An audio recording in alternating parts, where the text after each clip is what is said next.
हजरात, तो आयत का मफहूम यह हुआ कि ए ईमान वालों, अल्लाह की फर्मा बरदारी करो, रसूलुल्लाह की फर्मा बरदारी करो और अपने उलमा की फर्मा बरदारी करो। वाह हजरात, हमारी ये कम नसीबी है कि हमने ना तो अल्लाह की फर्मा बरदारी करी, ना तो हमने अल्लाह की फर्मा बरदारी की जैसा कि हमें करनी चाहिए, और ना रसूलुल्लाह की फर्मा बरदारी करी हम लोगों ने की, और ना ही हमें ऐसे उलमा की सोहबत मिली कि जिनकी सोहबत हमें अल्लाह का मुती और फर्मा बरदार बना दे। अपने उलमा से माजरत के साथ कहूंगा, अहले सुन्नत के हिस्से में ऊंची ऊंची टोपियां तो बहुत आई हैं, मगर अल्लाह से डराने वाले दिल बहुत कम आए हैं, और जो अल्लाह से डराने वाले दिल हैं हम उन लोगों की कदर नहीं करते। हजरात, आज उलमा की दूरी से, सोहबत की दूरी से, सोहबत से दूरी का नतीजा यह है कि हमारी 90% अवाम मुसलमान पंच वक्ता नमाज नहीं पढ़ते। हमारे 25 से 30% नौजवान शराब और नशे के आदी होते जा रहे हैं, बियर पी रहे हैं, नशा कर रहे हैं। ये हमारे 25 से 30% नौजवानों के हाल है। जुआ खेल रहे हैं, शराब पी रहे हैं, हरामखोरी कर रहे हैं। बैठ जा बेटे, बैठ जा, चैन से बैठो सब लोग, इनाम मत लेके आना, बैठो। जो तुम लोगों ने दिया मैंने लिया, बैठे रहो, बस सुन लो। हमारी जेबें भर जाए, कौम हमारी कुछ न सीख सके, तो ऐसे खजाने से हमारा कोई फायदा नहीं। अगर मेरी तकरीर से दो बंदों की इस्लाह होती है तो मैं अपनी नस्लों की मगफिरत के लिए उसे काफी समझूंगा। हजरात, जिस कौम को तालीम के मामले में दुनिया की इमामत करनी चाहिए, आज वही कौम तालीम के मामले में सबसे ज्यादा पिछड़ी हुई है। आज हमारा मिशन यह है, पैसा हो चाहे जैसा हो, हलाल हो कि हराम, हमें इससे कोई मतलब नहीं। जिस शादी को, जिस निकाह को इस्लाम ने निहायत आसान बनाया था, हमने अपनी फजूल खर्चियों से उस निकाह को अपनी समाज के लिए सबसे ज्यादा मुश्किल बना दिया है। ए लोगों, इन हालात से मुसलमानों हमें कैसे बाहर निकलना है? चूंकि जिन हालात से हम गुजर रहे हैं, हमें जरूरत इस वक्त यह है कि अल्लाह के दीन पर, रसूलुल्लाह की शरीयत पर मजबूती से अमल करें और अपनी जिंदगियों में बदलाव लाएं। अपने घर से लेकर अपने कारोबार तक अपनी जिंदगी में निज़ाम मुस्तफा को शामिल कर लें, इंशाअल्लाह हमें कामयाबी मिलेगी। हाँ हाँ, बात समझ रहे हैं आप लोग? क्या यार,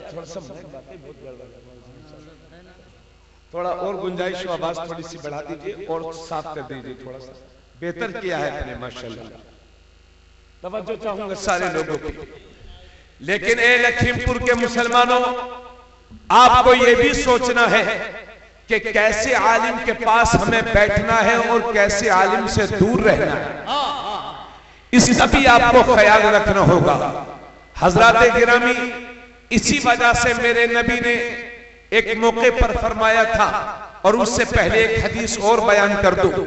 हजरत उमर जो सहाबी रसूल हैं, अमीरुल मोमिनीन हैं, खलीफे दौम हैं, उन्होंने हजरत काब से एक बार पूछा था कि सहाबी रसूल, आलिम किसे कहते हैं?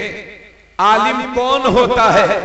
तो हजरत काब ने जवाब दिया था हजरत उमर को कि आलिम वो होता है जो अपने इल्म पर अमल भी करता हो। वाह वाह। हजरत उमर ने पूछा कि सहाबी रसूल, वो कौन सी चीज है कि जो एक आलिम के दिल से इल्म के नूर को निकाल दिया करती है, इल्म के बरकत को खत्म कर दिया करती है? तो हजरत काब ने जवाब दिया था, वो लालच है। लालच, लालच एक ऐसी चीज है जो एक आलिम के दिल से इल्म की रोशनी को निकालेगी, इल्म के बरकत को खत्म करेगी। इसलिए जो मौलवी अमीरों और सेठों की चापलूसी करेगा, दरबारी करेगा, उसके दिल से इल्म का नूर निकलेगा। जो आदमी हरामखोरों, जुआरियों, शराबियों, कबाबियों, सूदखोरों, हराम के कमाए हुए पैसों सेठों की चापलूसी करेगा, उस आलिम के दिल से इल्म का नूर निकलेगा।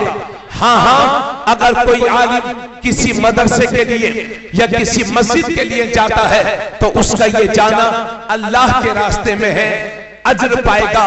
लेकिन जो अपने जाती फायदे के लिए जो आलिम किसी अमीर के दरवाजे पर जाएगा तो ऐसे आलिम के दिल से इल्म का नूर निकलेगा।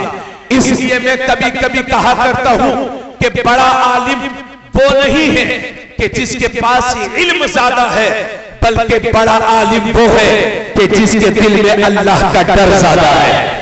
जिसके दिल में अल्लाह का जितना डर होगा वो उतना बड़ा आलिम होगा। इसी वजह से मेरे नबी ने फरमाया था, अला इन्ना शर्र शर्र शिरारुल उलमा व इन्ना खैरल खैर खियारुल उलमा। नबी ने फरमाया था, ए लोगों खबरदार, तुम में जो सबसे बुरे लोग हैं, यानी दुनिया के सारे बुरे लोगों में जो सबसे बुरे लोग हैं वो उलमाए सू हैं, उलमाए शर हैं। और दुनिया के सारे अच्छों में जो सबसे अच्छे लोग हैं वो उलमाए दीन हैं, उलमाए हक हैं, उलमाए अहले सुन्नत वल जमात हैं, उलमाए मसलके आला हजरत है। लेकिन आप कैसे जानेंगे कि कौन आलिम शर है और कौन आलिम खैर है? तो साफ सुथरे जुमलों में सुन लो। मैं आसमान खिताबत से उतर के नीचे आ चुका हूं, इसलिए आसान लफ्जों में तकरीर करने की कोशिश कर रहा हूं। हजरत गिरामी, आप कैसे जानेंगे कि कौन आलिम शर है और कौन आलिम खैर है? और लखीमपुर वालों, ये भी याद रखना, दीन को जितना ज्यादा नुकसान हुआ है ये उलमाए सू की वजह से है, मक्कार उलमा की वजह से हुआ है, और जितना ज्यादा फायदा हुआ है ये उलमाए हक की वजह से हुआ है, ये मुखलिस उलमा की वजह से हुआ है। तो ये लखीमपुर और अतराफ के सुन्नी मुसलमानों, आप कैसे जानेंगे? ए बाबू, ए चिट्टू, देख ये 20 रुपए मैंने कबूल किया, कल को बाल छोटे करवा लेना अपने। बैठ बैठ बैठ, इधर सुनो मेरी बात, आप सुनिए, इंशाल्लाह कोशिश कर रहे हैं कि हाँ ठीक है ठीक है ठीक है, बहुत ठीक है, बहुत ठीक है, बहुत ठीक है, तवज्जो चाहूंगा। आप कैसे जानेंगे लखीमपुर वालों कि कौन आलिम शर है और कौन आलिम खैर है? तो सुन लीजिए, जो आलिम समाज में इत्तिहाद बर्पा कर दे वो आलिम खैर है, और जो मौलवी बस्ती में किसी गांव में इंतशार बर्पा कर दे वो आलिम शर है। जो आलिम हमारे बच्चों को मस्जिद का नमाजी बना दे वो आलिम खैर है, और जो मौलवी हमारे बच्चों को मस्जिद से दूर कर दे वो आलिम शर है। जो आलिम हमारे बच्चों को तकलीद का आदी बना दे वो आलिम खैर है, और जो मौलवी हमारे बच्चों को तकलीद का मुखालिफ बना दे वो आलिम शर है। जो आलिम हमारे बच्चों को रसूलुल्लाह का वफादार बना दे वो आलिम खैर है, और जो मौलवी हमारे बच्चों को रसूलुल्लाह का और हजरत मस्तान का बागी बना दे वो आलिम शर है। और क्लियर जुमला में बोलूं, जो मौलवी ये कहे कि रसूल की ताज़ीम ऐसे करो जैसे कि बड़े भाई की करते हैं तो वो आलिम शर है। और जो दुनिया को ये बताए कि सरवर कहूं कि मालिक को मौला कहूं तुझे, बाबे खलील का गुले ज़ेबा कहूं तुझे, तेरे तो बस ऐबे तनाही से है बरी, ठहरा हूं मेरे आका मैं क्या क्या कहूं तुझे। लेकिन रज़ाने खत्म सुखन कर दिया, खालिक का बंदा खलकुता आका कहूं तुझे वो आलिम खैर है। जो मौलवी ये कहे कि हुजूर को तो पीठ पीछे करे, थोड़ी आवाज कम कर दो। जो मौलवी ये कहे, ठीक है, जो मौलवी ये कहे कि हुजूर को पीठ पीछे की खबर नहीं, हुजूर को इल्म गैब नहीं है, वो आलिम शर है। और जो दुनिया को ये बताए कि और कोई गैब क्या तुमसे नहीं हो भला, जब मैं खुदा ही छुपा तुम पे करोड़ों दुरूद, वो आलिम खैर है। जो मौलवी ये कहे कि या रसूल अल्लाह कहना हराम है, या रसूल अल्लाह कहना शिर्क है, वो आलिम में शर है और जो दुनिया को ये बताए कि दुश्मन अहमद में शिद्दत कीजिए, मुल्हिदों से क्या मुनव्वत कीजिए, गैज़ में जल जाए बेदीनों के दिल, या रसूल अल्लाह की कसरत कीजिए, वो आलिम खैर है। जो मौलवी ये कहे कि या रसूल अल्लाह कहना हराम है, वो आलिम शर है। और जो आलिम ये कहे दुश्मन अहमद में शिद्दत कीजिए, या रसूल अल्लाह की कसरत कीजिए, वो आलिम खैर है। जो मौलवी तवज्जो चाहूंगा, क्या हुआ बदले?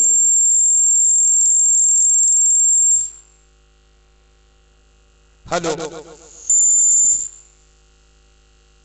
चलिए कोई कुछ कहेगा नहीं, उनको थोड़ा सा सब्र करिए, सब्र करने की आदत डालिए। हेलो, ये तो ठीक बोला ना।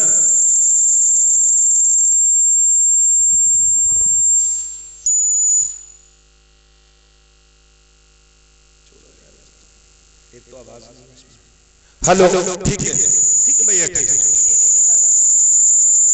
बैठिए, सब लोग बैठिए।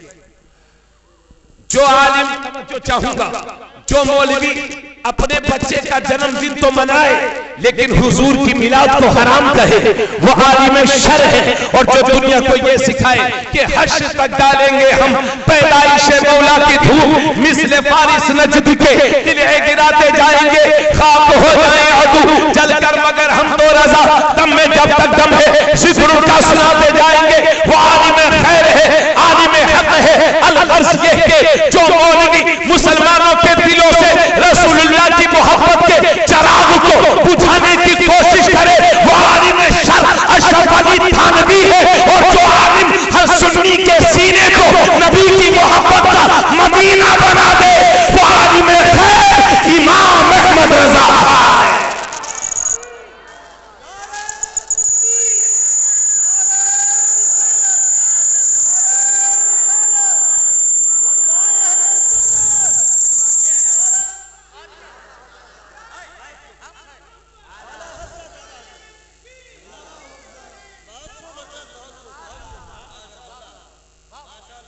इसलिए उलमाए सू से बचिए।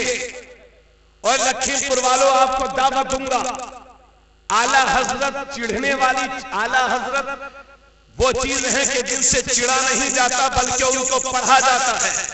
और आज के दौर में इमाम अहमद रजा की जात एक ब्रांड है, ब्रांड। अगर किसी की सुन्नियत को परखना हो तो उसके सामने लंबी चौड़ी तकरीर करने की जरूरत नहीं है। आला हजरत का नाम ले दीजिए, उसके बाद चेहरा देखिए। अगर चेहरे पर 12 बच जाए तो समझ जाओ कि गद्दार मुस्तफा है, और चेहरे पर खुशी का आसार जाहिर हो जाए समझ जाओ कि वफादार मुस्तफा। इसलिए ऐसे आलिमों के करीब हुइए कि जो मदीने से हमारा रिश्ता जोड़ दे। बात समझ आ रही है कि नहीं भाइयों? आप तक आवाज पहुंच रही है? बस ठीक है, हम आराम से तकरीर कर लेंगे, कोई दिक्कत नहीं है, बस सुकून से बैठे। अब जरा मेरी बातों को सुनिए मुसलमानों, जरा हमें अपना मुहासबा करने की जरूरत है। इतना बड़ा मजमा आया है, मैं चंद बातें आपसे करना चाहूंगा। उलमा की सोहबत से दूरी का नतीजा यह है कि जिस कौम को तालीम के मामले में दुनिया की इमामत करनी चाहिए, आज वही कौम तालीम के मामले में सबसे ज्यादा पिछड़ी हुई।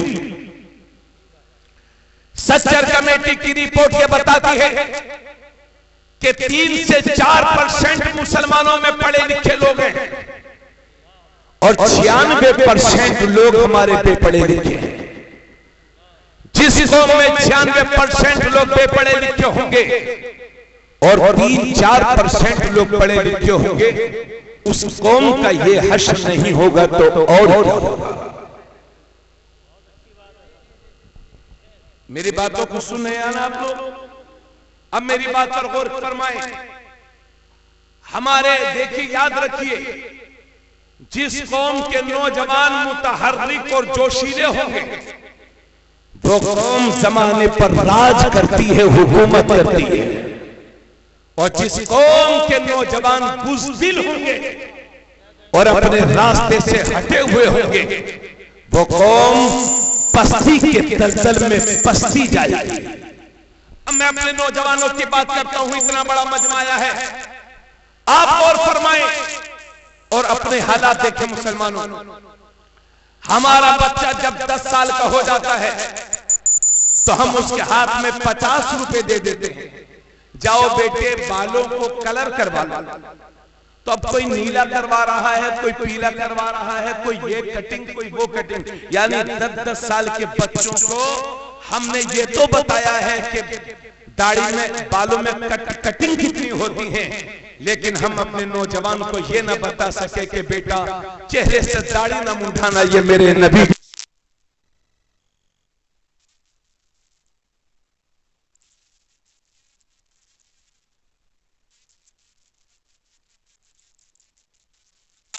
दे देंगे। लेकिन जब ये पोता हुआ तो कानों को छिदवा के दुनिया पहन के पोती बना दूंगा। जी अभी इसी मजमे में कितने एक दूसरे के कान मत देखिएगा, बस सुनते रहिए, कान बाद में देखेगा। इसी मजमे में कितने बच्चे वो बैठे होंगे जो दुनिया पहने बने, दुनिया पहन के बैठे। यानी अल्लाह ने अच्छा खासा मर्द बनाया मगर ये औरत बनने की कोशिश कर रहा है। तवज्जो चाहूंगा, हमारा बच्चा 15 साल का हुआ तो हमने 50,000 रुपए का मोबाइल देकर के अपने बच्चों को लफंगा बनने पर मजबूर किया है। 18 साल के हुए हमारे बच्चे, 18 साल का हुआ हमारा बच्चा, भैया सब बैठे रहो थोड़ी देर यार चैन से। हाँ एक तो मैं डिस्टर्ब है, दूसरा आप लोग उठे बैठे करेंगे, गड़बड़ हो रहा। हमारा बच्चा 18 साल का हुआ तो हमने 1 लाख की मोटरसाइकिल खरीद के दे दी। अब मियां 1 लाख की मोटरसाइकिल पर बैठे हुए हैं, 50,000 रुपए का मोबाइल जेब में है और मुंह में 4-5 गुटके दबे हुए हैं, कानों में लीड लगी हुई है। मौलाना रहम करिए अल्लाह के वास्ते, कानों में लीड लगी हुई है, बालों में कलर किए हुए हैं, फटी हुई पैंट पहने हैं। यानी न छोटे पर शफकत का पता है, न बड़े का अदब पता है, न उलमा की इज्जत जानते हैं, न उलमा का एहतराम जानते हैं, न माँ बाप की फरमाबरदारी करते हैं, न नमाज पूरी याद है, न रोजे पूरे याद है। यानी चेहरा देखकर नहीं लगता ये किसी मुसलमान का बच्चा है। बज़ावत तुम हो नसारा ये मुसलमान है कि जिन्हें देख के शर्माए यहूद। जब तुम्हारी सूरत काफिरों जैसी होगी, मुश्रिकीन जैसी होगी, यहूदियों ईसाइयों जैसी बना के रखोगे, कौन तुम्हारी इज्जत करेगा, कौन तुम्हें सम्मान देगा। याद रखिए जो कौम अपनी पहचान भुला लेती है, जमाना उसे कुचल दिया करता है, उसे मसल दिया करता है। इसलिए अगर आने वाली नस्लों को इज्जत की जिंदगी जीते देखना चाहते हो, इस मुल्क में अपनी नस्लों को बेहतर देखना चाहते हो, तो तुम खुदा के हो जाओ, ये सारी खुदाई तुम्हारी हो।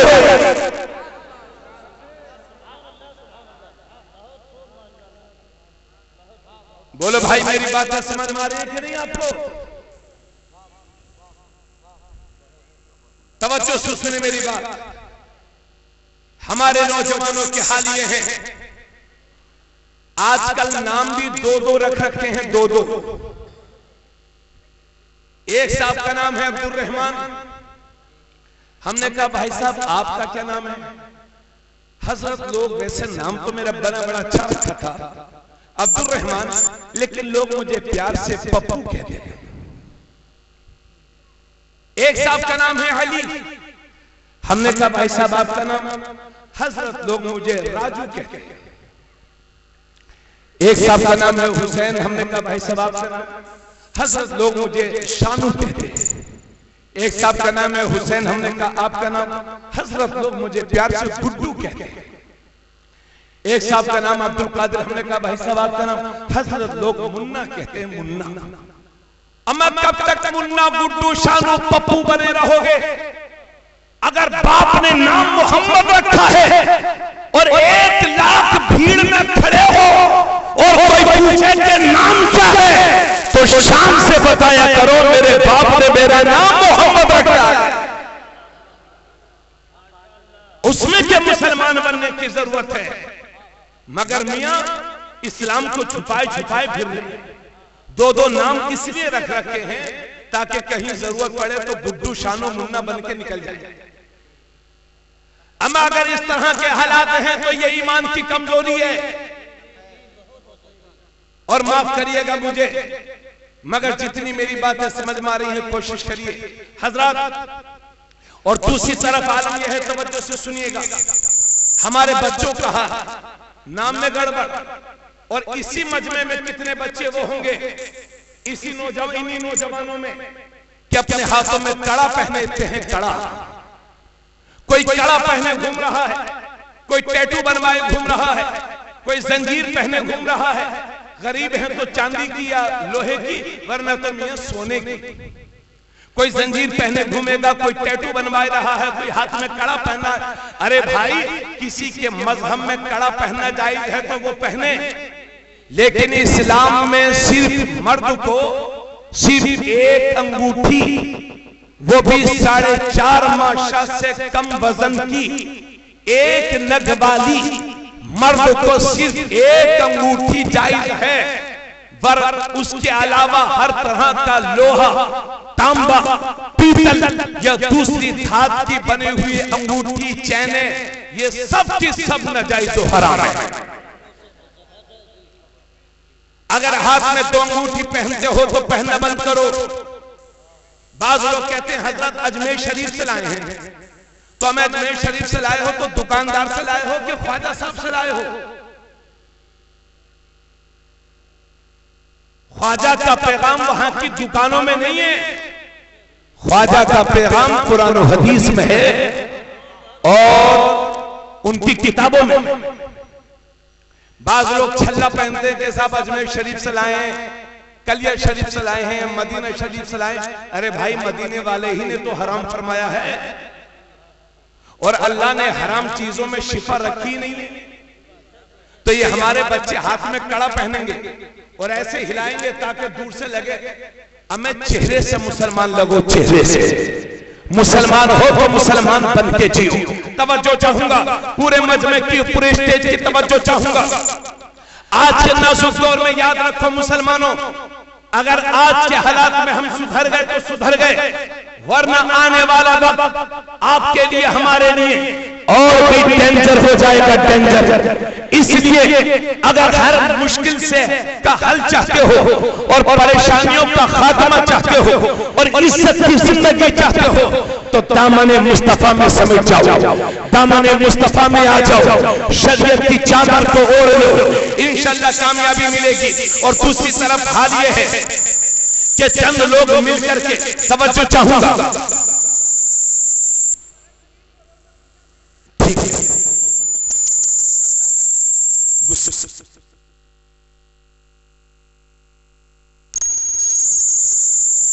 हेलो, ठीक है,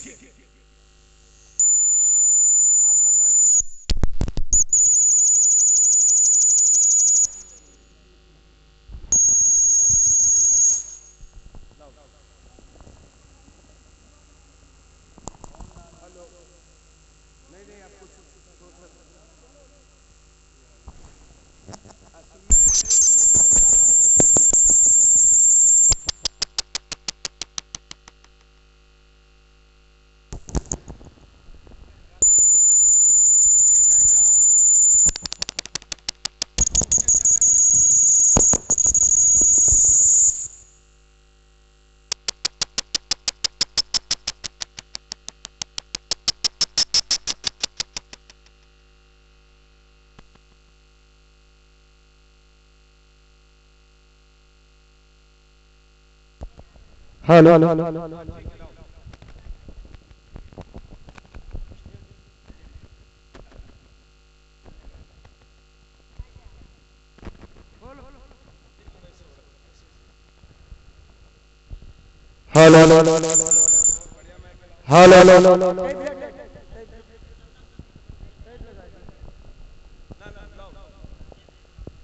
हाँ, हेलो, हेलो, बैठ जाइए सब लोग।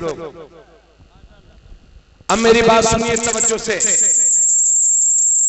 अभी के जो हालात हैं, चंद लोग मिलकर के हमारे बच्चों से जबरदस्ती नारे लगवाते हैं, कभी इधर कभी उधर, हर 6 महीने साल में इस तरह से हो ही जाता। यानी लोग खुद तो कह नहीं पा रहे, मुसलमानों की जबानों से कहलवाने का शौक है। तवज्जो चाहूंगा। या अल्लाह रहम फरमाया आज के जलसे पर माशाअल्लाह। हेलो ठीक है भैया, हो गया।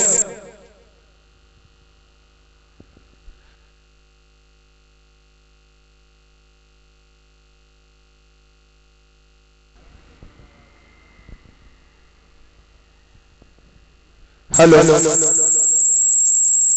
ठीक है, आवाज आप कम कर दो, सीटी ना में।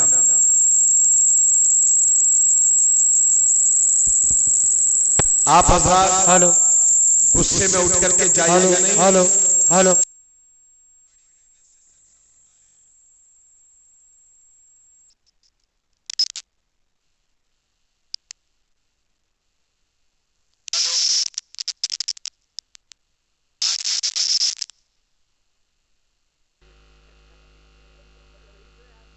हेलो हेलो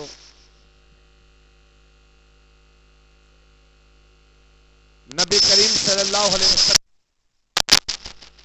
बहादुर और पहलवान वो नहीं है जो दूसरे पहलवान को शिकस्त दे दे, बल्कि बहादुर और पहलवान वो है जो गुस्से के वक्त में अपने आप को कंट्रोल में रखे।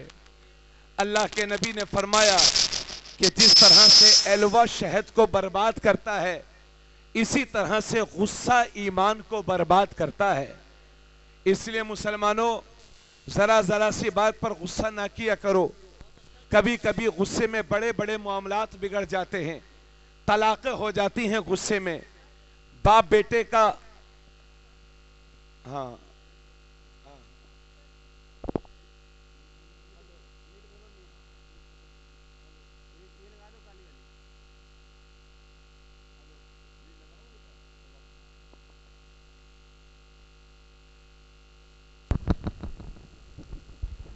हेलो चलिए आराम से सुन लीजिए। तो मैं ये कह रहा था, ठीक है, बहुत बच्चा अच्छा है, सब लोगों ने हामी भर दिया, बहुत अच्छा माशाल्लाह। चलो अल्लाह ताला, कभी कभी हो जाता है भाई, मशीन है ना, हाँ मशीन है। कोई आदमी नहीं चाहता कि चार आदमियों में हमारी बेइज्जती हो या हमारा काम सही नहीं हो। मशीन है, कोई बात नहीं है। तो आप तवज्जो से अगर हल्के से आप बात सुन लें और अमल हो गया तो जलसा कामयाब। मैं ये कह रहा था कि चंद लोग मिलकर के हमारे बच्चों को जबरदस्ती घेर लेते हैं। बड़े भाई, भाईजान प्लीज रहम करिए। मैं ये कह रहा था कि हमारे बच्चों को घेर लेते हैं और जबरदस्ती कलिमाते कुफरिया कहलवाते हैं, कुफरी नारे लगवाते हैं। अब ये बोल, वो बोल रहा है, अब ये बोल, वो बोल रहा है, अब ये भी बोल दे, बोल रहा है, फिर भी मार रहे हैं, फिर भी पीट रहे हैं। इस तरह के हालात हर 6 महीने साल में एक बार हो ही जाते हैं। ए मुसलमानों, खुदा का वास्ता देकर के आपसे कहता हूं, अपने बच्चों को ये नसीहत किया करो कि बेटे जिंदगी में चाहे जितनी भी बड़ी कुर्बानी देनी पड़ जाए दे देना, मगर अपने ईमान का सौदा कभी न करना।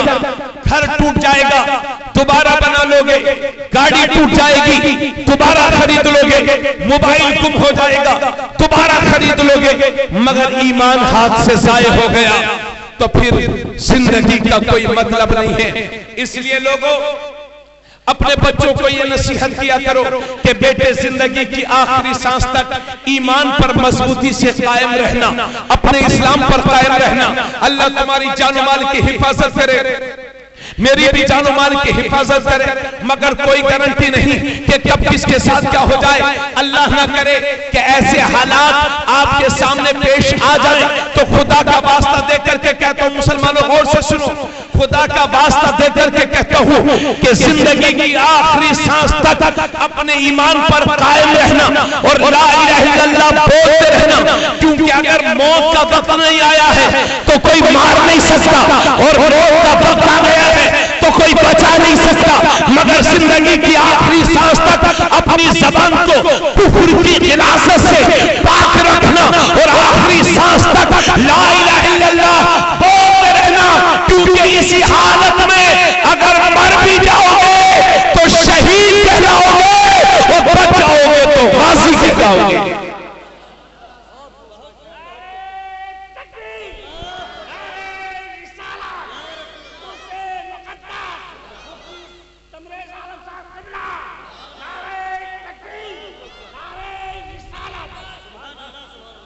और एक मसला भी सुन लो, एक मसला, सब लोग मेरी बात की तायीद करेंगे। मसला सुनो मेरे भाई, अगर आपकी जिंदगी में, चूंकि आजकल ये सब बहुत चल रहा है इसलिए बता रहा हूं, आपकी जिंदगी में अगर कोई मौका ऐसा आ जाए, अल्लाह ना करे, अगर कोई मौका ऐसा आ जाए कि आपसे कोई कहे कि कुफरी काम करो, कुफरी बोली बोलो वरना मार दिए जाओगे, अगर ऐसे हालात आपके सामने हैं तो इस्लाम इजाजत देता है कि दिल में बुरा जान करके जबान से अदा कर सकते हो ताकि जान बच जाए, मगर ऐसे नाजुक वक्त में भी आखिरी दम तक अपनी जबान को कुफर की गिलाजत से पाक रखना और अल्लाह बोलते रहना, ये कमाल ईमान की दलील है। मर जाओगे तो शहादत का रुतबा पाओगे। इसी वजह से जमीले कादरी कहते हैं कि मैं वो सुन्नी हूं जमीले कादरी, मरने के बाद मेरा लाशा भी कहेगा अस्सलातु वस्सलाम। ऐसे मुसलमान बनो, तुम सेकुलर बनने के चक्कर में मालूम नहीं क्या क्या कर रहे हो। अमन नेता उतने ही बनो कि जितने में आपका ईमान खतरे में न पड़ने पाए।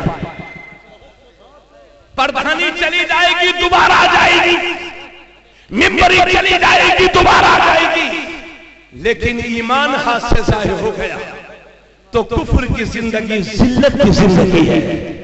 इसलिए खुदारा अपने ईमान का सौदा कभी ना करो। नाजुक वक्त है मुसलमानों, अगर आज के दौर में अपना ईमान बचा करके ले जाते हो और दुनिया से चले जाते हो ला इलाहा इल्लल्लाह बोलते हुए, तो ये बहुत बड़ी कामयाबी आपकी समझी जाएगी। हजरात, यही गुजारिश करने के लिए आपसे आया हूं, इसलिए मैं कहीं कहीं पिछले 2 महीने से ये जुमला कह रहा हूं, ए मुसलमानों, अपनी जान बचाने से ज्यादा अपने ईमान बचाने की फिक्र कीजिए। मजमे से कोई एक साथ खड़े होकर के जरा बेहतरीन नारा लगा दे ताकि ताजगी पैदा हो जाए। सब लोग मिल के बोले,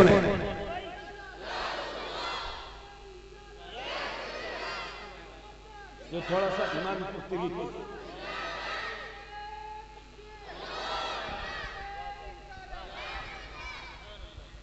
और ये मेरे हाथ में 10 का नोट है, तवज्जो से देखे मुसलमानों, इसमें लिखा हुआ है ए, उसके बाद बना है 0, माल बना 10 रुपया, इसी पर 1 0 और लगा दो, कितना बनेगा? 100 रुपया। थोड़ा बोलते रहिएगा ताकि मुझे भी पता चलता रहे कि लखीमपुर वालों का हिसाब अच्छा है। इसी पर 1 0 और लगा दो, माल बनेगा 1000, उसी पर 1 0 और लगा दो, माल बनेगा 1,10,000, उसी पर 1 0 और लगा दो, माल बनेगा 1 लाख। अब एक काम करिए, इस 1 को हटा दीजिए, अब बताइए कितना बचा? 0 0 0 0 0। मौलाना महरुद्दीन साहब तवज्जो, 0 0 0। चाहे बलिया तक 0 लगाते रहो फिर भी 0, चाहे सिसैया तक 0 लगाते रहो फिर भी 0, चाहे लतीपुर तक 0 लगाते रहो फिर भी 0, क्योंकि इन 0 की कीमत इस इकाई के साथ है।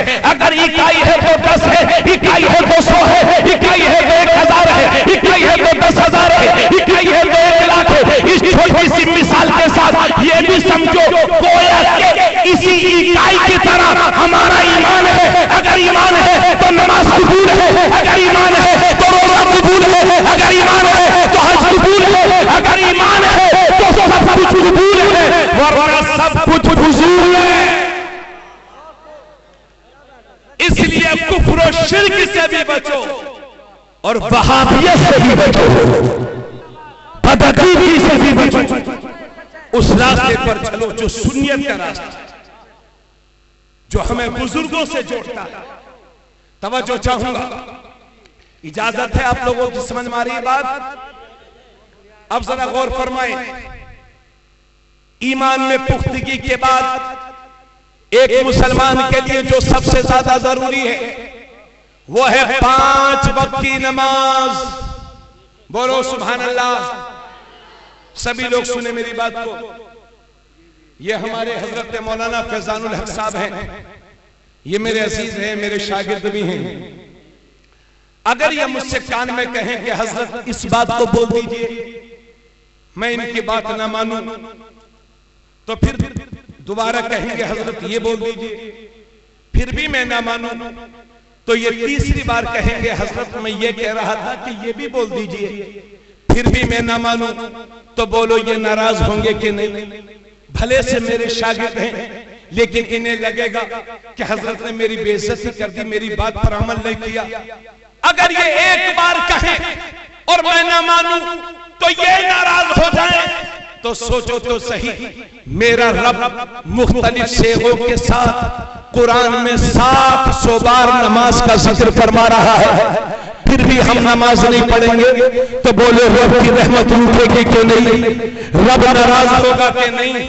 आज हमारी जिल्लत और रुसवाई का वाहिद वजह यह है कि हमने अल्लाह के हुजूर सजदे करना छोड़ दिया है, हमने नमाजों का एहतमाम करना छोड़ दिया है, हमने मसाजिद को सजाना छोड़ दिया है। इधर नारे तकबीर, नारे रिसालत, शायर मुल्के हिंदुस्तान, शायर इस्लाम अलहाज उस्मान हारूनी साहब क़िबला। अब मेरी बात को सुनिए, तो हमारा रब हमसे नाराज है।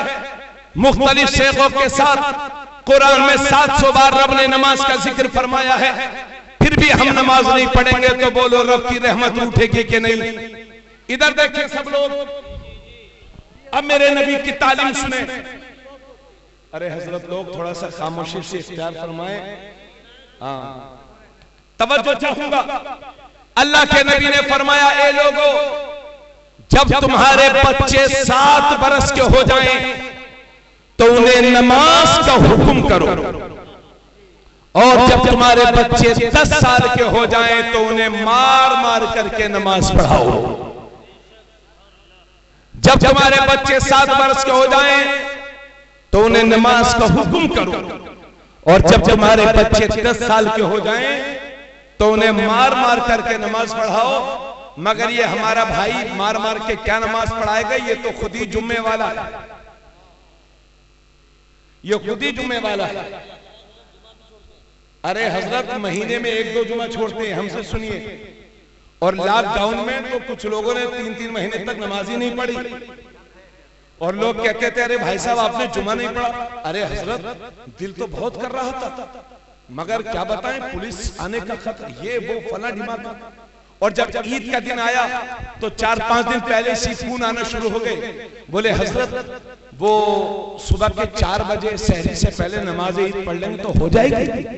हजरत वो छत पर चुपके से 5 लोग नमाज, यानी नमाज ईद की इतनी फिक्र है, जो पंजगाना नमाज ये फर्ज है। याद रखिए, ईद की नमाज से ज्यादा अहमियत नमाज पंजगाना की है।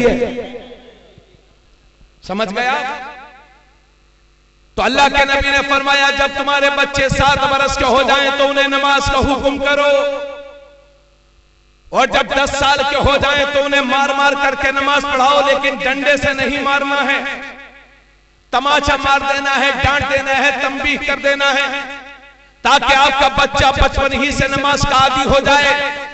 मेरे नबी ने यह भी फरमाया कि जब तुम्हारा बच्चा 10 साल का हो जाए तो उसे मार मार करके नमाज पढ़ाओ, और जब तुम्हारे बच्चे 10 साल के हो जाएं तो उनके सोने के बिस्तर अलग अलग कर दो।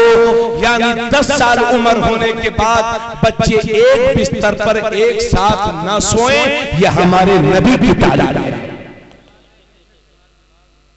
हालांकि आप सब जानते हैं, और मेरी बहन आप भी सुन, जिस तरह से बालिग होने के बाद मर्दों पर नमाज फर्ज है, इसी तरह से औरतों पर भी नमाज फर्ज है। उन चंद दिनों को छोड़ करके कि बालिगा होने के बाद औरतों को जो हर महीने आदि तौर पर खून आता है, जिसे हैज कहते हैं, जिसकी मुद्दत कम से कम 3 दिन है और ज्यादा से ज्यादा 10 दिन है। अगर 10 दिन के बाद भी वो खून आता है तो वो बीमारी का खून है।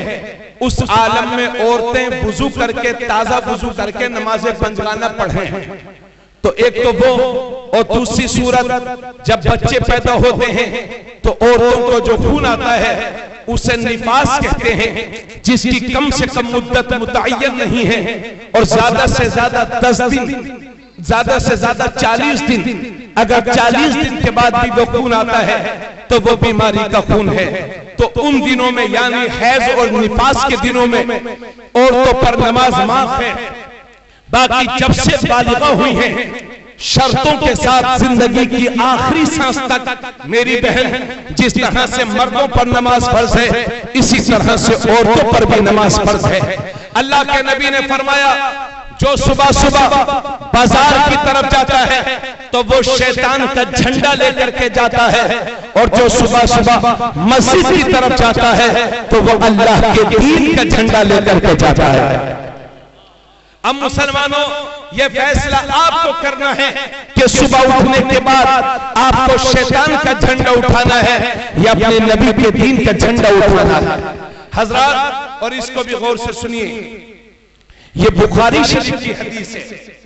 एक दिन मेरे नबी ने फरमाया कि मेरा ये दिल करता है कि किसी आदमी से कहूं कि लकड़ियों को इकट्ठा कर दे, और जब लकड़ियां इकट्ठा हो जाएं तब मेरा ये दिल करता है कि किसी आदमी से कहूं कि लकड़ियों में आग लगा दे, और जब लकड़ियों में आग लग जाए तो आका फरमाते हैं तब मेरा ये दिल करता है कि किसी आदमी से कहूं कि इमामत करे, नमाज पढ़ाए। और जब सब लोग नमाज पढ़ने लगे, इमाम नमाज पढ़ाने लगे, तब नबी फरमाते हैं तब मेरा ये दिल करता है कि उस आग को उठाऊं और उन लोगों के घरों को आग लगा डालूं जो मस्जिद में नमाज पढ़ने के लिए हाजिर नहीं हुए। समझ गए आप? यानी सहाबा नमाज तो छोड़ते ही नहीं थे। नबी उन लोगों से नाराज हैं जो मस्जिद में जमात से नहीं पढ़ते। आका फरमाते हैं मेरा ये दिल करता है तो उनके घरों को आग लगा डालूं। इससे समझिए कि बेनमाजियों से मेरे नबी कितने नाराज हैं। अल्लाह के नबी ने हजरत अली से फरमाया था, ए अली, 3 कामों में कभी देर मत करना। जब नमाज का वक्त हो जाए तो नमाज की अदायगी में देर मत करना।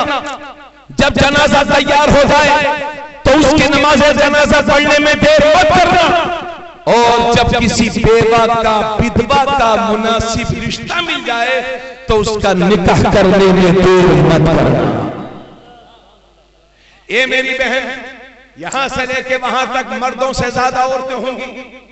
मेरी बहन, खोखले नारे सुनते सुनते हम परेशान हैं। आज नारा लगता है बेटी बढ़ाओ, बेटी बचाओ, बेटी पढ़ाओ, नारी को सम्मान दो। मगर हम देख रहे हैं कि अपने ही मुल्क में कुछ लोग ऐसे भी हैं कि अगर सुबह सुबह किसी बेवा पर, विधवा पर नजर पड़ जाए तो कहते हैं साहब आज का दिन हमारा खराब हो गया, इस मनहूसा पे हमारी नजर पड़ गई। अरे भाई एक बात तो बताओ, मरा कोई और है और आप इसको मनहूस क्यों कह रहे हैं? बोलो। ये आदतें आज लोगों में हैं, अल्लाह का शुक्र है हम तो मुसलमान हैं, लेकिन आप लोगों के अंदर तो इस तरह के वसवसे आ गए हैं। अगर आप कहीं कार से जा रहे हैं या मोटरसाइकिल से जा रहे हैं और सामने से बिल्ली गुजर जाए, बिल्ली, तो मियां वहीं खड़े हैं। क्यों? कि बिल्ली कुत्ता गुजर गया। आप भी तो करते हैं ये काम। और बहुत सारे लोग फोन करते हैं, हजरत वो शादी करनी है, मुझे अपनी बेटी की कोई अच्छा सा दिन बताइए। तो मैंने कहा भाई हर दिन अच्छा है। अरे नहीं हजरत, जरा जंतरी में देख लीजिए, अच्छा सा दिन हो। अब मैं सारे दिन अल्लाह के बनाए हुए हूं। मैं तो कभी कभी कहा करता हूं, मुसलमान, जिस पैसे से तू शादी करेगा अगर वो पैसा हलाल का है तो तेरा हर दिन अच्छा है, और अगर वो पैसा हराम का है तो हर दिन तेरा खराब है। तो ये आदत है हम में भी तो आ गई है। बिल्ली गुजर गई तो मियां वहीं खड़े। अब मैं जिस कौम के पास बिस्मिल्लाह जैसी अनमोल चीज हो उसे किस बात का गम। अगर ऐसा कभी हुआ करे तो छोटी सी बिल्ली जा रही है यार, तो बिल्ली को जाने में क्या परेशानी है? अरे भाई बिल्ली जा रही है, आप भी तशरीफ ले जाए। लेकिन ये वसवसे हमारे जहनों में इसलिए आ गए हैं कि हमने शरीयत से दूरी बना रखी है। तवज्जो चाहूंगा और सुन मेरी बहन, आज नारा लगता है बेटी को सम्मान दो, नारी को सम्मान दो, बेटी पढ़ाओ बेटी बचाओ। लेकिन मेरी बहन, अगर इस दुनिया में तेरा सबसे बड़ा कोई हकीकी मोहसिन है तो वो मेरे पैगंबर की जात है। सुनो मेरे नबी की हदीस, तिरमिज़ी शरीफ जिल्द सानी, अल्लाह के नबी फरमाते हैं, मन कानत लहू सलासु बनात औ सलासु अखवात औ इब्नतान औ उख्तान फअहसन सुहबतहुन्ना वत्तक़ल्लाह फीहिन्ना फलहुल जन्नह।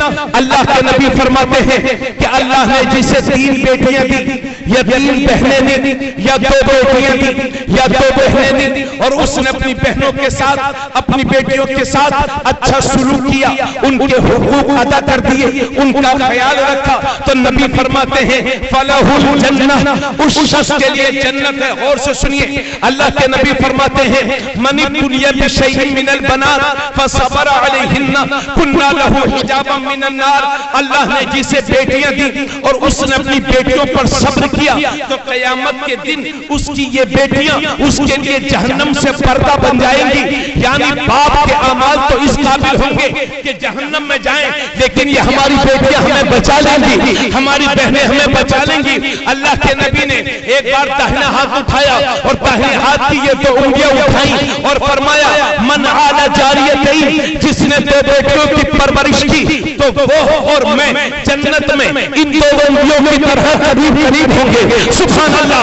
अल्लाह के नबी फरमाते हैं जब भी कोई चीज खाने पीने की लाया करो तो पहले अपने बेटों को न दिया करो, अपनी बेटियों को दिया करो। खुद मेरे नबी जब कभी तशरीफ फरमा होते और इतने में हजरत फातिमा आ जाती तो मेरे नबी अपनी गद्दी से उठ करके खड़े हो जाते थे और अपनी बेटी सैयदा फातिमा ज़हरा का इस्तेमाल किया करते थे। ये नारी का सम्मान, ये औरतों की इज्जत जो पैगंबर इस्लाम ने दी है। अभी 8 महीने पहले, 8-9 महीने पहले मैंने एक अखबार में पढ़ा था कि भारत का सुप्रीम कोर्ट ये कहता है कि जिस तरह से बाप की जायदाद में उसके बेटों का हक है, इसी तरह से उसकी बेटियों का हक है। लेकिन मुसलमान कुर्बान हो जाए अपने नबी पर कि भारत का सुप्रीम कोर्ट जो बात आज कह रहा है वही बात 1400 साल पहले मदीने के दारुल हुकूमत से तुम्हारे नबी दुनिया को बता रहे हैं और फरमा रहे हैं कि बाप की जायदाद में जिस तरह से उसके बेटों का हक है, इसी तरह से उसकी बेटियों का भी हक है।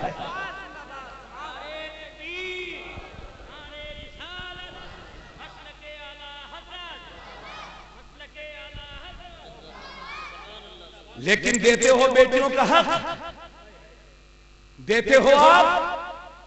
हजरत मस्तान शाह को गवाह बना करके आज तबरेज आलम कादरी ऐलान करता है अपने बच्चियों को चाहे जहेज दूं या ना दूं, लेकिन कसम खुदा की शरीयत ने मेरी जायदाद में जो मेरी बेटियों का हक मुकर्रर कर रखा है इंशाअल्लाह वो जरूर दूंगा।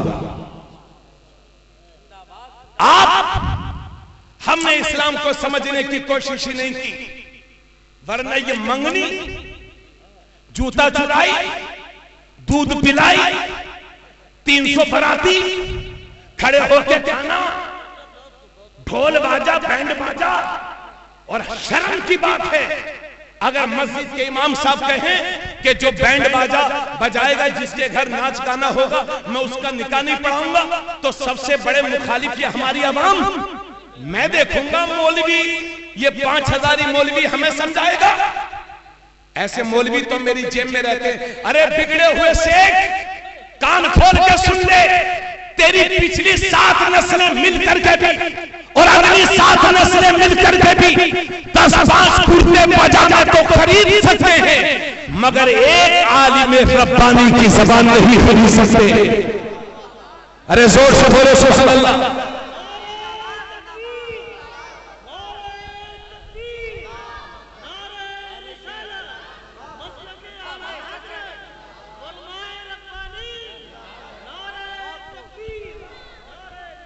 और सुनिए मेरी बात मुसलमानों, हमारी बस्तियों में बारातें आती हैं और हमारी घरों की छतों पर हमारी बहन बेटियां उन्हें तकती हैं और ये लुच्चा लफंगा 20 रुपए का चश्मा लगा के और फटी हुई पैंट पहन करके ऐसे नाचता है जैसे अमेरिका से कोई फिल्मी स्टार आया है। हाँ, अरे बुरा जाना, बोलो क्या अच्छा लगता है आपको? एक बार मेरे गांव में इस तरह के हालात थे हजरत, और मैंने जब मंजर देखा, अल्लाह की कसम कहता हूं मुझे रोना आ गया। मैं सोचने लगा किस काम के आलिम हैं हम कि अपनी कौम को बेदार नहीं कर सकते। सिर्फ मौलवियों की जिम्मेदारी नहीं है, कौम की अच्छे रास्ते पर चलाना आपकी भी जिम्मेदारी है। पकड़े जाओगे खुदा के यहां अगर हमने अपने गलत कामों पर कंट्रोल नहीं किया तो। मेरी बात आपको समझ में आ रही है? बोलो भाई, अगर इमाम साहब कोशिश करते हैं तो कमेटी वाले इमाम साहब का ही बोरिया बिस्तर बनवा देते। हाँ, इमाम को बदलो, जो हमारे बाप दादा से चला आ रहा था वही करेंगे। अगर यही हालात रहे और उलमा की इसी तरह से तौहीन करते रहे तो फिर और ज्यादा सजा भुगतने के लिए तैयार हो।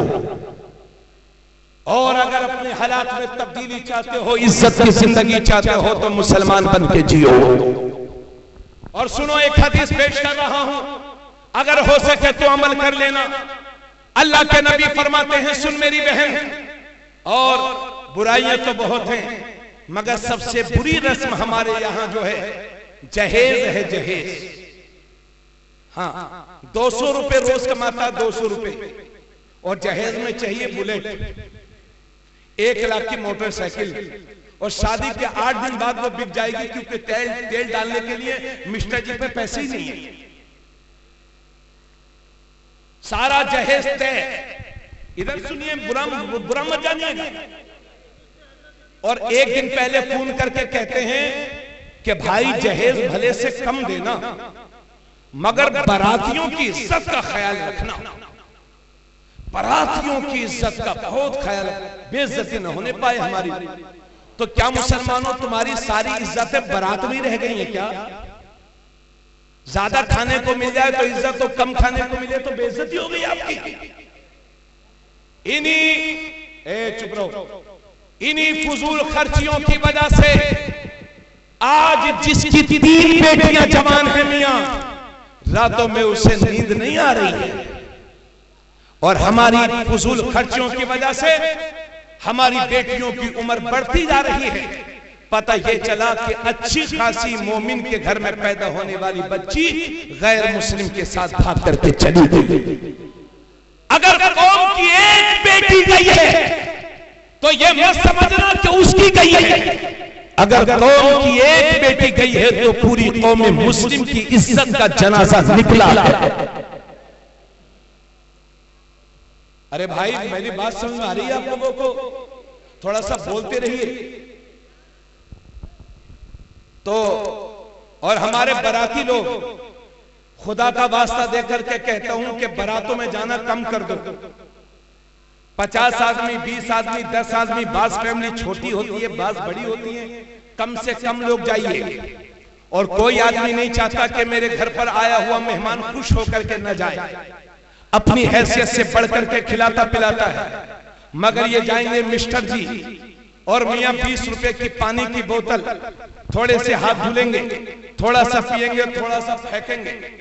यानी इतने बड़े नवाब के लखनऊ के नवाब भी अपनी कब्रों से देख लें तो शर्मिंदा हो जाएं कि अच्छा हुआ हम पहले ही मर गए, वरना हमसे बड़े नवाब तो 21वीं सदी के लोग थे।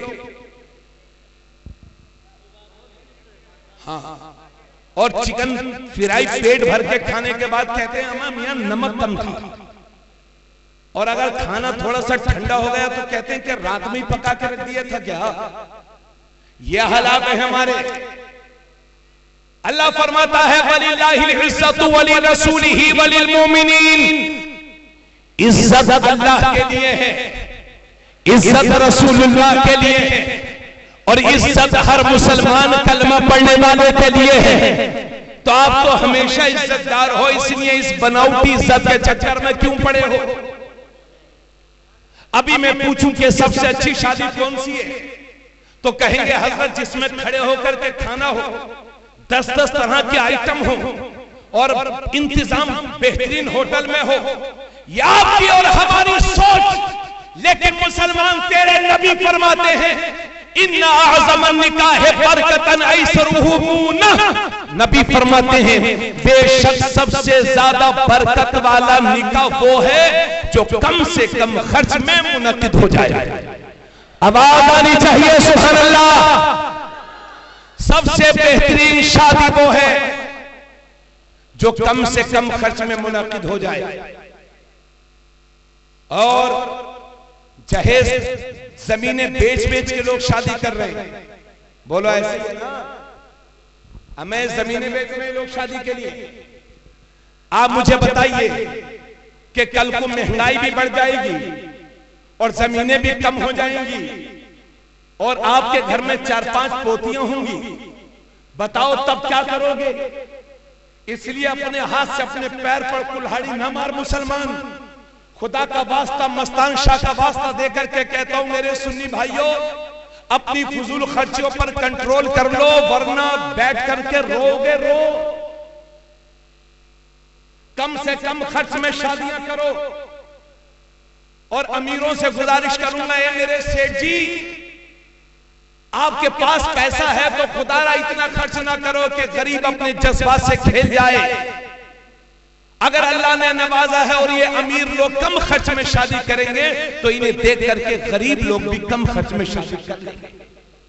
और ये मत सोचना कि मेरी लड़की की शादी हुई थी तो 10 लाख उठे थे, अब मेरे लड़के की होगी तो समझी के 15 लाख उठवाऊंगा।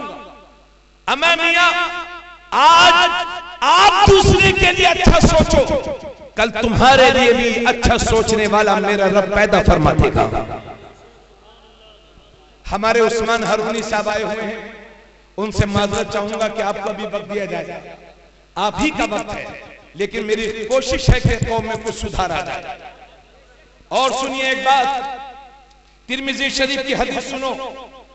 अल्लाह के नबी फरमाते आलिनु हाज़न निकाह वजअलूहु फिल मसाजिद। नबी फरमाते हैं निकाह को ऐलान करके करो और निकाह को मस्जिदों में मुनक़्क़िद किया करो। बोल दो सुभान अल्लाह। मस्जिदों को, निकाह को कहां करो? अरे बोलो भाई, मस्जिदों में निकाह करो।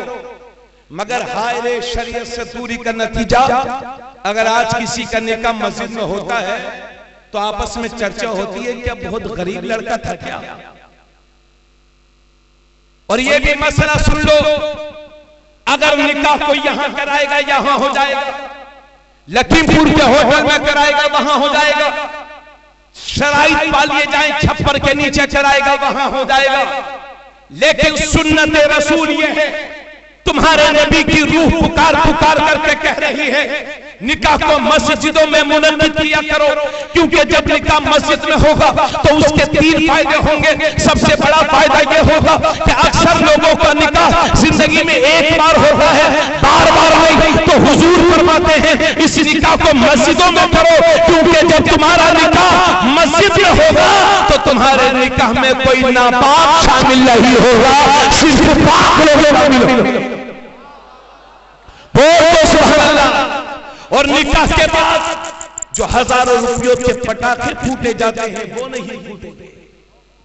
और तीसरी बात, निकाह के बाद जब काज़ी इस्लाम या निकाह पढ़ाने वाला दुआ करता है मस्जिद में, तो हदीस में लिखा है मुसलमानों की दुआओं के साथ साथ अल्लाह के फरिश्ते भी आमीन कहा करते हैं। इसलिए आज फिर हजरत मस्तान शाह को गवाह बना करके तबरेज़ आलम कादरी ऐलान करता है कि इंशाअल्लाह जहां तक मेरे खानदान में मेरी चलेगी, अपनी बच्चियों के निकाह इंशाअल्लाह मस्जिदों में कराऊंगा। बोलो सुभान अल्लाह। नौजवानों को मैं दावत दूंगा, निकाह को मस्जिदों में मुनक़्क़िद कराओ, तुम्हारे घरों की फिजूल खर्चियां खत्म हो जाएगी, बरकतें मिलेंगी। ये मेरे नबी की सुन्नत है। और सुन मेरी बहन, जब निकाह आसान होगा तो हमारे पास, देखिए आज मुसलमानों को सबसे ज्यादा जरूरत इस बात की है कि अपने बच्चों को पढ़ाई लिखाएं, मगर सबसे ज्यादा चिंता हमें किस बात की रहती है कि 3 बच्चे हैं 5 बच्चे हैं तो इनकी शादी कैसे होगी, यही है ना। इसलिए अल्लाह का वास्ता देकर के कहता हूं मेरी कौम के नौजवानों, जिन हाथों को ससुराल के आगे फैलाते हो, काश रातों में उठ उठ करके उन्हीं हाथों को अपने रब के हुजूर फैला दो, तो मेरा रब इतना देगा कि तुम्हारी नस्लों से गरीबी खत्म हो जाएगी। जो अब कोई आदमी नहीं चाहता कि मेरी बेटी मेरे घर से जाए तो खाली हाथ भेजो। हर आदमी अपनी हैसियत से बढ़ करके अपनी बेटी को देता है, नवाजता है। समझ में आ गई बात? और सुन मेरी बहन, इतनी भारी तादाद में आई हो तो औरतों का भी हक बनता है कि नहीं? अरे देव सुनो भाई, आज हमारी शादियों में जहां बहुत सारी अच्छाइयां हैं और बुराइयां हैं, वहां एक बहुत बड़ी वजह बुराई और भी है, वो ये कि अगर पोते की शादी है या नवासे की शादी है तो मियां नानी हो गई है 60 साल की, दादी हो गई है 55 साल की, मगर वाह रे वाह, अगर पोते या नवासे की शादी हो गई है तो हाय नानी और दादी अम्मा तेरा मेकअप, पोता भी शर्मिंदा हो जाता है। आदि आदि आस्तीन के कपड़े पहन करके ये शादियों में शरीक होती हैं। सुन मेरी बहन, जो इस्लाम तुझे मस्जिद जाने की इजाजत नहीं देता, वो इस्लाम तुझे मजार जाने की इजाजत कैसे दे सकता है? और सिर्फ मजारों पर जाना ही नाजायज और हराम नहीं है, उस शादी में भी जाना नाजायज और हराम है कि जहां बेपर्दगी होती है। पिछले 2 साल से तवज्जो चाहूंगा, अपने मुल्क में मसला हिजाब का छिड़ा हुआ है, यानी मुसलमान औरतें सर पर जो कपड़ा रख लेती हैं उसे हिजाब कहा जाता है। कर्नाटक में स्कूलों पर बोर्ड लगा दिए गए कि हिजाब पहनने वाली लड़कियां हमारे यहां नहीं पढ़ सकती। नतीजा यह हुआ कि मसला हाई कोर्ट में पहुंचा और हाई कोर्ट से सुप्रीम कोर्ट में पहुंचा। और ये हमारी गोदी मीडिया ये पूरी दुनिया में चिल्ला चिल्ला के बता रही थी कि पर्दा मुसलमानों का आपसी कल्चर है, अल्लाह और उसके रसूल का हुक्म नहीं है। इस बहरी गूंगी मीडिया को बता दो कि लफ्ज़ हिजाब कुरान में 1 बार नहीं बल्कि 7 बार आया है। कितनी बार? 7 बार आया है लफ्ज़ हिजाब। मगर हम क्या करें, हमारे ही लोग तो अपनी तौहीन कराते हैं। अगर किसी के जेब में 2 रुपया आ गए, अगर पठानपुरवा में 3-4 मंजिला मकान बन गया, या 1000 बीघा सैकड़ों बीघा की खेती आ गई, या कुछ पढ़ लिख गए, तो क्या कहते हैं मालूम है? क्या कहते हैं? कहते हैं अम्मा मियां दिल का पर्दा होता है, दिल का, आंखों का पर्दा थोड़ी होता है। हमारी बेटी तो दिल की बड़ी अच्छी है। अब मैं लोगों को इल्म नबी के इल्म गैब पर शक है और आप अपनी बेटी का दिल देख रहे हैं। आपको मालूम है आपकी बेटी का दिल कैसा है? कि हमारी बेटी तो दिल की बहुत अच्छी है। जब मैं बरेली शरीफ में था तो एक साहब बोले, हजरत हमारी लड़की तो बहुत अच्छी है, घर से रश्ते में हिजाब पहन के जाती है, ऑफिस में जाती है, सीधे घर से वहां से घर आती है। बस हमारी बेटी तो दिल की बहुत अच्छी है। अम्मा मियां सुनो, पहले नजर भटकती है तो दिल में खटक पैदा होती है, और जब दिल में खटक पैदा होती है तो शहवत का गलबा होता है, और जब शहवत का गलबा होता है तो इरादे जन्म लेते हैं, और जब इरादे जन्म लेते हैं तो इंसान का ये कदम ज़िना की तरफ बढ़ता है। ज़िना से नस्ल खराब होती है, ज़िना से खानदान खराब होते हैं, ज़िना से मुआशरा बिगड़ता है। इसलिए मेरी बहन, दिल का पर्दा बाद में है, आंखों का पर्दा पहले है। ज़िना की पहली सीढ़ी है बदनजरी, क्योंकि जब नजर भटकती है तब दिल भटकता है, और जब दिल भटकता है तो ये बुरे काम होते हैं। इसलिए मेरी बहन, दिल का भी पर्दा होता है। और ये मेरे मुसलमान भाइयों, कि आपकी बीवी का दिल मेरी बीवी का दिल, आपकी बेटियों के दिल मेरी बेटी के दिल, आपकी माँ का दिल मेरी माँ का दिल, क्या नबी की बीवियों से भी ज्यादा पाक और साफ हो सकता है। आओ सुनो नबी की हदीस, तिरमिज़ी शरीफ है। अल्लाह के नबी के सहाबी हैं हजरत अब्दुल्लाह इब्ने मक्तूम। एक दिन मेरे नबी तशरीफ फरमा है और साथ में नबी की दो बीबियां हैं, एक का नाम है हजरत उम्मे सलमा और दूसरी का नाम है हजरत मैमूना। दोनों मेरे नबी की खिदमत में हाजिर है। इतने में सामने से एक सहाबी चले आ रहे हैं, उनका नाम है अब्दुल्लाह इब्ने मक्तूम, जिनकी ज़ाहिरी बसारत जा चुकी थी, जो नाबीना थे, जो देख नहीं पाते थे। जब अल्लाह के नबी ने देखा कि अब्दुल्लाह इब्ने मक्तूम आ रहे हैं तो अपनी दोनों बीवियों से फरमाया, पर्दे में हो जाओ, हिजाब कर लो, आड़ कर लो, पर्दे में हो जाओ। अब्दुल्लाह इब्ने मक्तूम आ रहे हैं तो हजरत उम्मे सलमा से रहा ना गया, अर्ज करती है, या रसूल अल्लाह, ये अब्दुल्लाह इब्ने मक्तूम ही तो है, ये तो नाबीना है, ये हमें देख थोड़ी रहे हैं। तो अल्लाह फरमाते हैं, उम्मे सलमा, अगर ये तुम्हें नहीं देख रहे तो तुम कोई को देख रही हो। अरे जब मेरा नबी अपनी बीवियों को एक नाबीना से पर्दा करने का हुक्म दे रहा है तो क्या 1400 साल के बाद की बहन बेटियां आंखों वालों से पर्दा नहीं करेंगी? देहातों में हजरत ये होता है, देहातों में कहा गए भाई मोहन नौशाद साहब बैठे।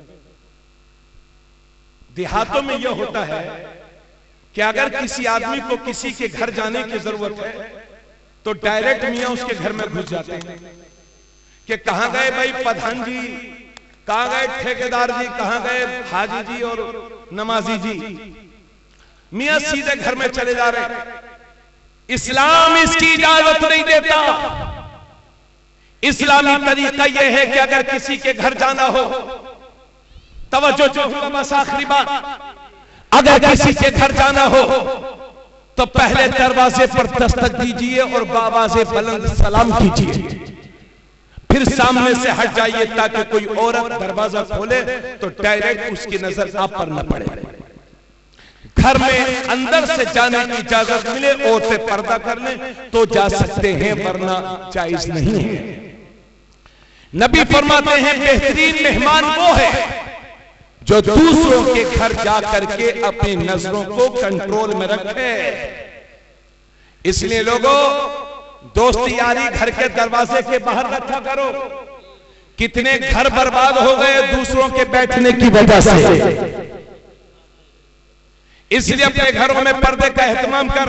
और सुन मेरी बहन, आखिरी बात अर्ज कर रहा हूं, परेशान ना हो। सुन मेरी बहन, आज हमारी बेसब्री का आलम यह है कि हमारी माँ बहनें कभी मार्केट में टहल रही हैं, कभी 10 मुहर्रम को मेलों में शरीक हो रही हैं, कभी कव्वाली में शरीक हो रही हैं, कभी इधर उधर जा रही हैं। सुन मेरी बहन, और आलम यह है हमारी माँ बहनों की बेपर्दगी का। अगर किसी का इंतकाल हो जाए, किसी का इंतकाल हो जाए तो हम देखते हैं कि बहन अलग रो रही है, बेटी अलग रो रही है, माँ अलग रो रही है। यानी एक जनाजा तो ये लेटा हुआ है और 2-4 बेहयाई के जनाजे इधर निकले हुए हैं, सीना खुला हुआ है, बाल खुले हुए हैं और मियाँ रो रही हैं। बेसब्री का आलम है। यह हमारी बहनों की आम आदतें होती हैं। पड़ोस वाली औरतें अलग रो रही हैं, रिश्तेदारों की औरतें अलग रो रही हैं। सुन मेरी बहन, अपने नबी की सहाबिया का जिक्र। मेरे नबी की एक खातून सहाबी हैं जिनका नाम है हजरत उम्मे खल्लाद। उनका जवान बेटा मेरे नबी के साथ जंग में गया हुआ था और वो वहीं पर शहीद हो गए, वहीं पर कत्ल कर दिए गए।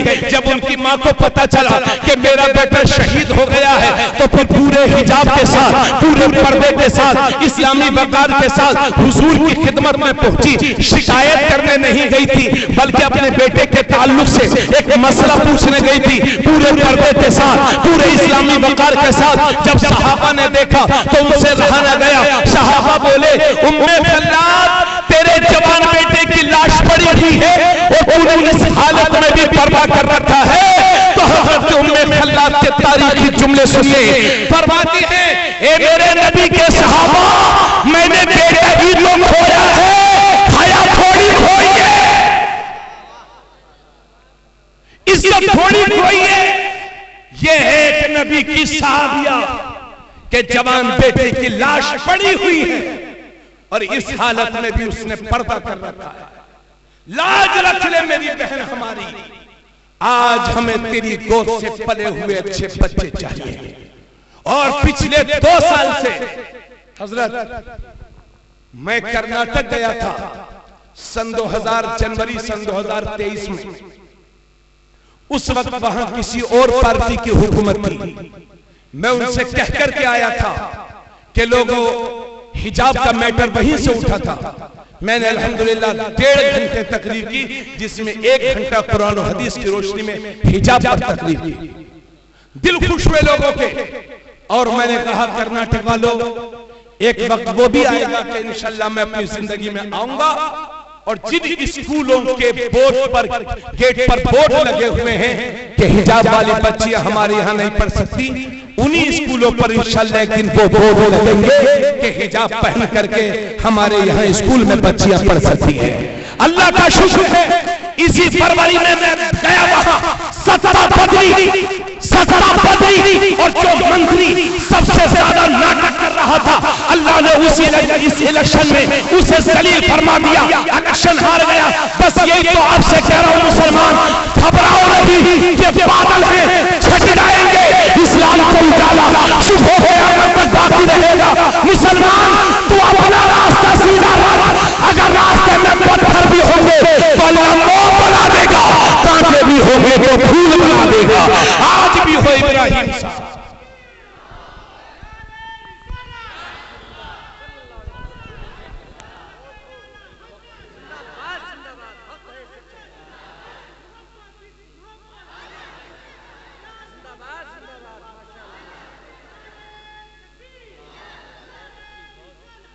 आज भी हो इब्राहिम सा ईमा पैदा, आग कर सकती है अंदाज़े गुलिस्तां पैदा। घबराओ नहीं, फिक्र न करो, वंतुमुल आलौना इन कुंतुम मुमिनीन, तुम ही बुलंद रहोगे, तुम ही मुअज़्ज़ज़ रहोगे। शर्त यह है कि मोमिन कामिल बन जाओ। आखिरी जुमला इजाजत है मोरिज़वान साहब, इजाजत है? आखिरी बात कह रहा हूं, याद रखिए हमारी बदअमलियों के नतीजे में दूसरी कौमें हमसे बदसन हो गई हैं।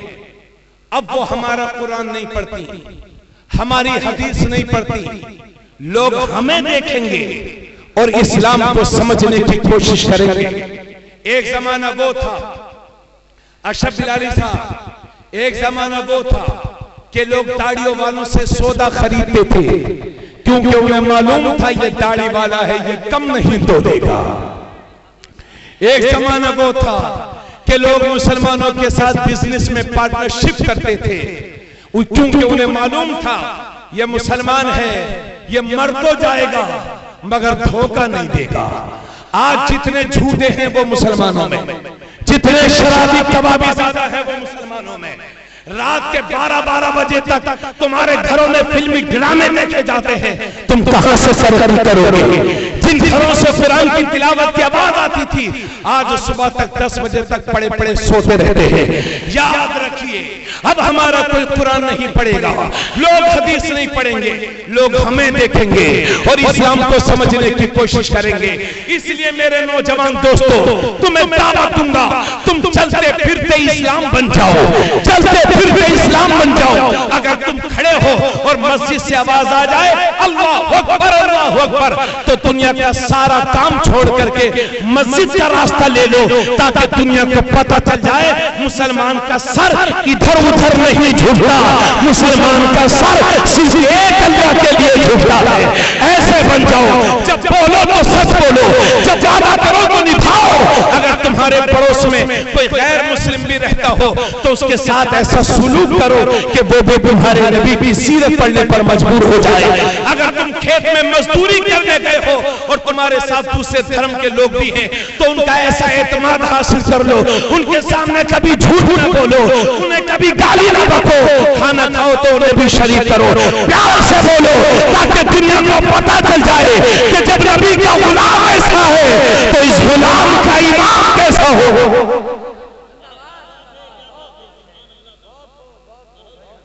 मेरी बात समझ में आ रही है आप लोगों को? बस मैं तकरीर खत्म कर रहा हूं।